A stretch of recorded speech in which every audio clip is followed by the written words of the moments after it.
Hello, it's Patrick here from the GarageBandGuide.com. macOS Catalina is here, and Apple have also finally released a new update to GarageBand at the same time. Hard to believe that it's been over a year since we last got an update to GarageBand for macOS. Now, after all that time, all that waiting, GarageBand 10.3.3 must contain some pretty stellar updated features and sounds, right? Right.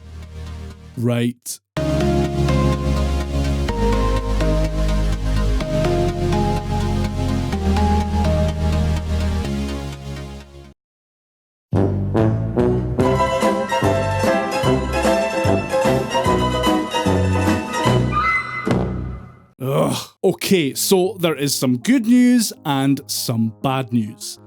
The good news is that this update to GarageBand version 10.3.3 is available to everyone, whether you've updated to macOS Catalina yet or not. The bad news, this is just a bog standard stability and bug fixes update. It is a full gigabyte, which seems rather large for a bug fix patch, so I would assume there's some Catalina compatibility stuff in there too. But this is definitely a disappointingly bare bones update.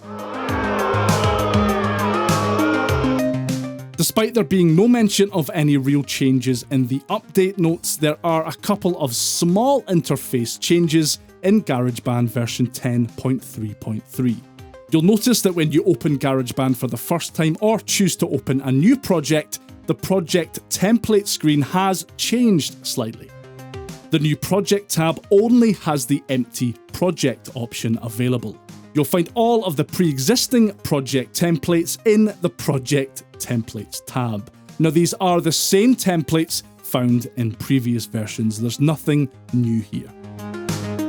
Moving into GarageBand itself, there's a new button in the loop browser that allows you to switch between the different loop types on offer. This is genuinely a really useful addition, I think.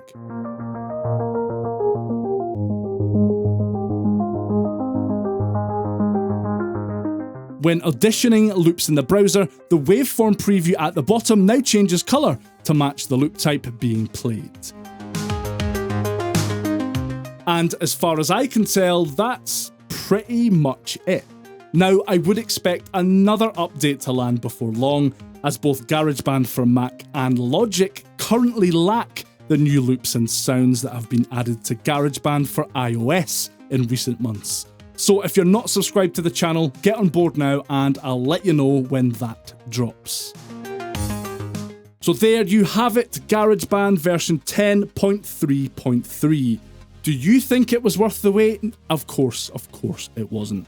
What would you like to see in an upcoming GarageBand for Mac update then? Leave a comment below and let me know. I've been Patrick from the GarageBandGuide.com and I'll see you next time. Bye for now.